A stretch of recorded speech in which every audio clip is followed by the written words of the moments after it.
বাড়িতে আমার যে গলব্লাডার স্টোন ছিল সেই স্টোন সুন্দর হয়ে গেছে, স্টোন ধোঁয়া হয়ে উঠে গেছে।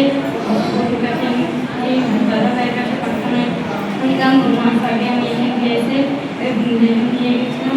স্টোন সুন্দর হয়ে গেছে, আমার ছোট হয়ে গেছে। আমার যে গ্যাস হয়ে গেত সেই গ্যাস সুন্দর হয়ে গেছে।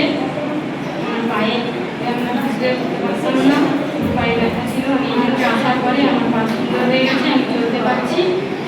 শান্তি ছিল। আমার ছোট আমার মেয়ের পেটে ব্যথা গ্যাস হয়ে যাচ্ছে, সেই গ্যাস দাদা ভাইয়ের কাছে আমার দাদুর কাছে নিয়ে নিয়ে আমি সুন্দর হয়ে গেছে আমার সন্তান।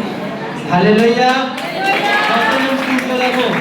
আজ এই বোনের শরীরে গলব্লাডার স্টোন ছিল, এখানে আসাতে প্রার্থনা নেওয়াতে আজ এই গলব্লাডার স্টোন গায়েব হয়ে গেছে। হালেলুয়া। আর পায়ের ব্যথা ছিল, চলতে বলতে কষ্ট হতো, চলতে পারতেন ঠিক হতো, তাই তো? চলতে পারতেন প্রবলেম হতো। দেখো এখানে আসাতে লেন দেওয়াতে পায়ের ব্যথা যন্ত্রণা গায়েব হয়ে গেছে ইয়েসুর নামে।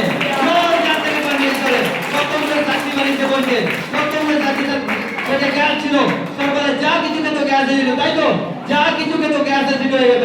কিন্তু এখানে আসাতে অভিষিক্ত অয়েল ওয়াটার ব্যবহার করাতে আর লেন দেওয়াতে গ্যাস এসিডিটি গায়েব হয়ে গেছে ইয়েসুর নামে। জোর তাড়াতাড়ি আজ যে অনলাইনে পার্টনার দেখছে যে এই চাকরি শুনছে, আজ যার গলব্লাডার স্টোন আছে রিসিভ করো, যার গ্যাস এসিডিটি রিসিভ করো। এর মধ্যে গলব্লাডার স্টোন যায় শুনাবে, আর গ্যাস এসিডিটি যায় শুনাবে, পায়ের প্রবলেম যায় শুনাবে, বাবা যিশু নামে গায়েব হয়ে যা, বাবা যিশু নামে ফ্রি হয়ে যায় শুনে। পিতা তুমি চোখ ফ্রি করো যিশু নামে চাইছি। পিতা যারা আজ এই প্রার্থনা শুনছে পারমিশন, যারা এই সাক্ষ্য শুনছে পিতা, তারা আরো সাক্ষ্যের সঙ্গে ব্লেস হয়ে গেছে যিশু নামে, ফ্রি হয়ে গেছে যিশু নামে চাইছি। আমেন।